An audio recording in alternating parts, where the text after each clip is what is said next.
It was Lethe in brimley glows, did in the darkwood tarry fain, with swarms of brothers flecking rose, and Dornwin Dell did lance again. When the pokes in the pots were done, not an insect did dare to shave, for Dell had fallen of the skull, and did the dark one turn fain.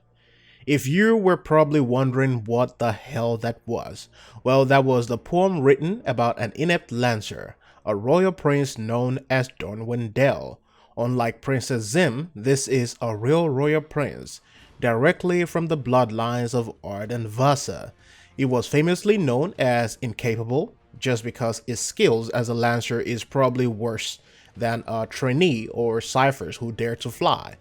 What Dornwin did was try to gain respect and adoration, or follow the footsteps of his ancestors by seeking out the treasures within the Fortress of Dawn. Dornwin, however, didn't make it to the challenges of the Legionnaire. Instead, he was killed by the bugs in the fortress. For that, there was a pseudo decree that no one should dare speak of his demise.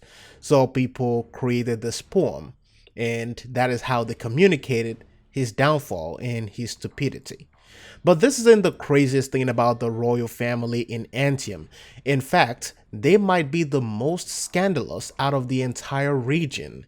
Cardeadel, the fifth and part of the bloodline of the throne of Anthem, went missing and was recently found herself.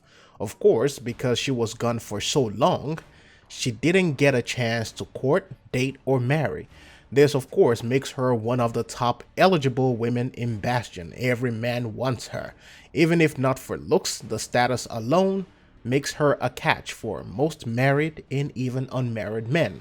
In fact, there were talks around the fort about men who would leave their wives to be with her just because of that crown.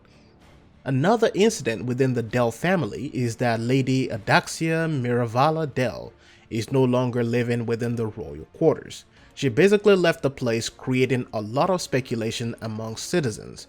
While most people know that her decision is a rebellious act towards the lead of the royal family by getting into the freelancer action, the Emperor of Anthem, VALUS Dell, made a public announcement to silence all the commotion that Lady Adaxia is a wonderful woman and that they wish her the best in her new life as captain of the Sentinels.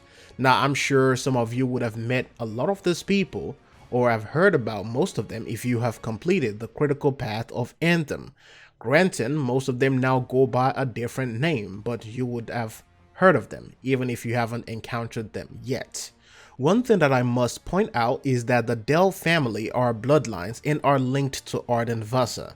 Thus, there was a decree that their families continue to rule Anthem because of certain knowledge that is passed down from generation to generation.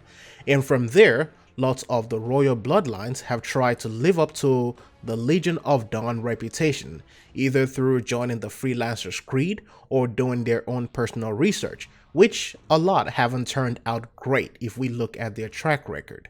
In an interview with the Anthem Guardian, which is a local newspaper or publisher, there were talks about secrets that can only be unlocked by the bloodlines of Ard and Vasa. A secret to the creation of the first javelin and the creation of the Fortress of Dawn. The Emperor brushed off that question, but didn't quite rule out the powers that the royal family possess. In the end, when Emperor Valus was asked about what his favorite javelin was, he said the Colossus. Now, what all this information does is show us how even the mightiest and the most respected families of Bastion have fallen from grace. They live separately from the people, and you can see their struggles to regain the respect that their families once held. From a reader's standpoint, I believe that the royal family still possess some of these powers that people were asking about.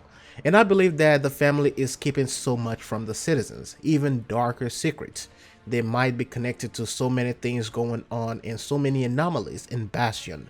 There are even rumors that members of the Dell family defected to the Dominion in the Outlaw faction years ago. I would like to know your thoughts about Emperor Valus and the entire Dell family. What do you think about them? Do you think they are crazy? Do you think they are too scandalous? Or is that what you expect from most royal families to begin with? Anyways, that's going to be it for today's lore entry about the Dell family. Thanks for watching. I'll see you in the next one.